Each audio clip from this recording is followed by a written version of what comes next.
people will live and work in downtown Ottawa infuriated by the truck drivers and others continuing protests in the center of the capital.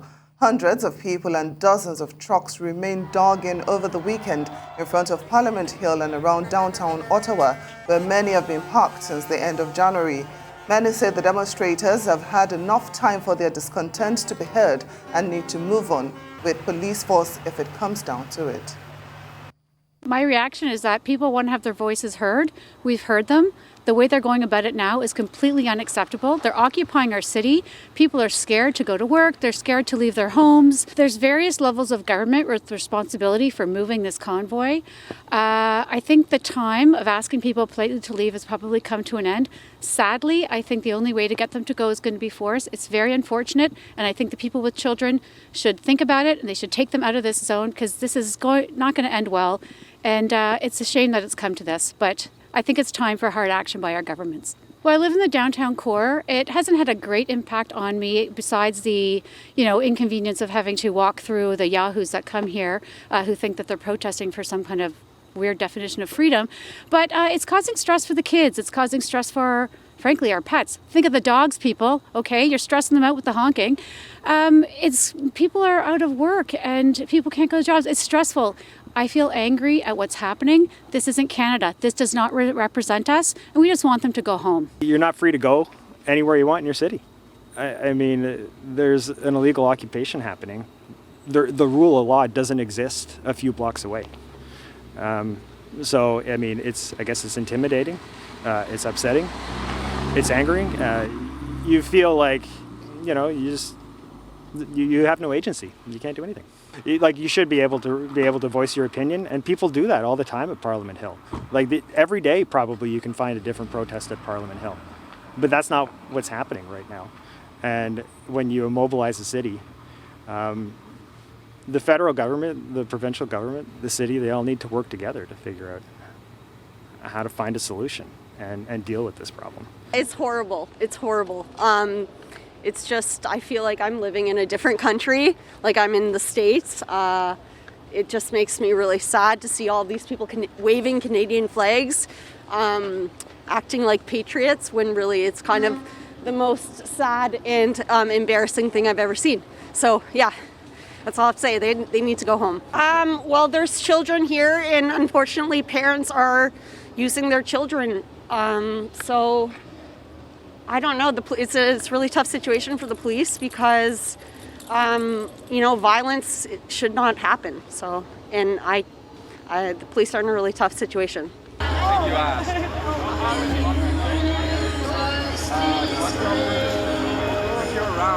Ignore them completely. They don't deserve to have a seat at the table. They'll go home eventually. They're not accomplishing anything. So ignore them. That's it. Arise U.S. Correspondent Rotimi Kade joins us now for more. Rotimi, thanks for joining us on Newsday. The key U.S.-Canada trade route, the Ambassador Bridge, is finally open. Tell us about the police operation here and the importance of the bridge. Well, a very good question. And first of all, the police have been able to break up the protest and made several arrests. Some news reports actually said about 20 to 25 arrests have been made so far.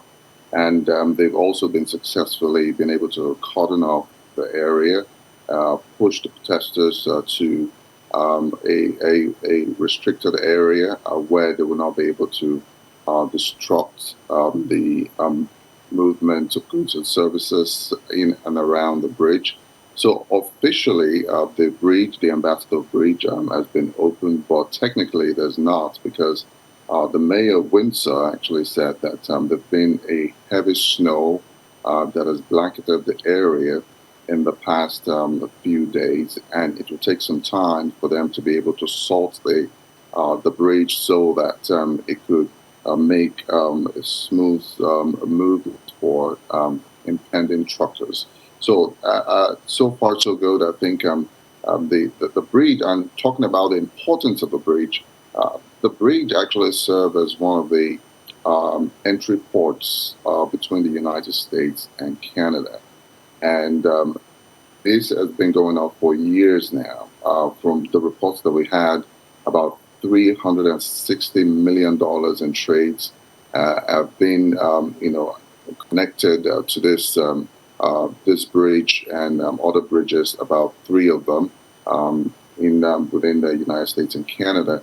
And that's represent about 25% in terms of trade between both countries. So it's very important that this bridge is open as quickly as possible, because the leaders of both countries, Prime Minister Trudeau and President Biden, have expressed concerns on how this could impact negatively the economies of both countries.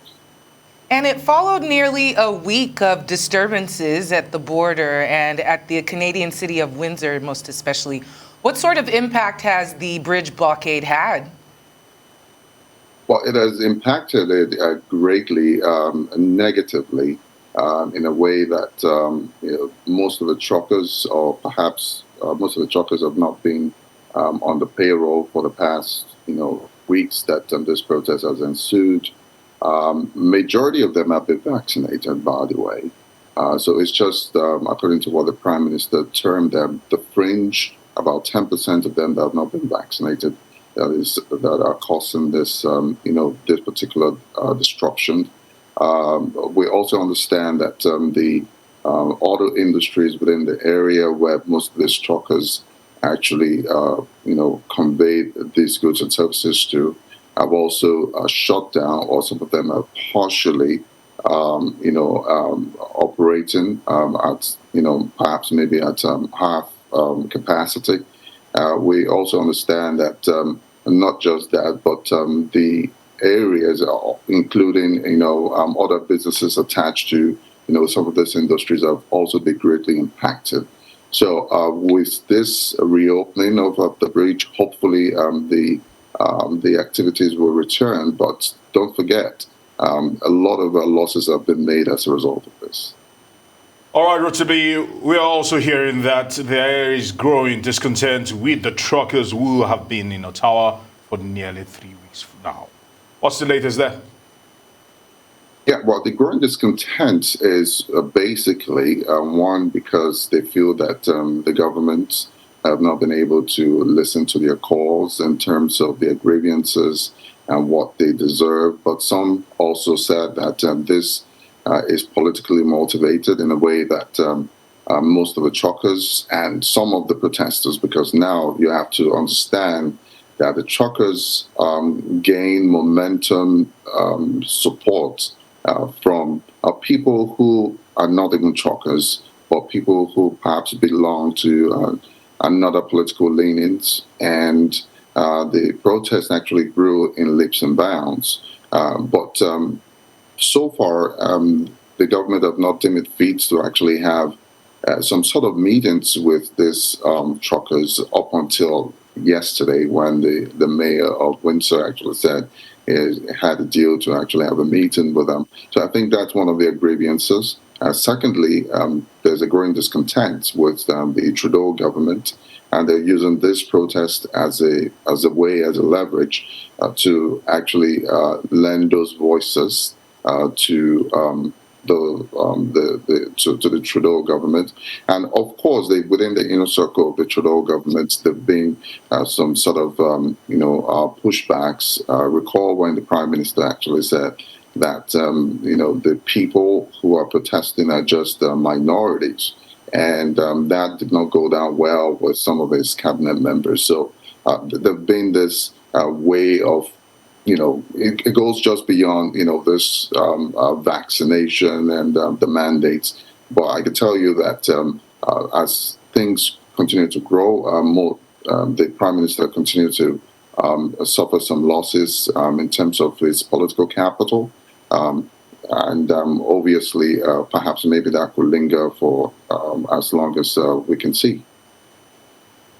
All right. Well, thank you so much for joining the program this afternoon and giving us clarity on some of those issues, Rotimi Kade.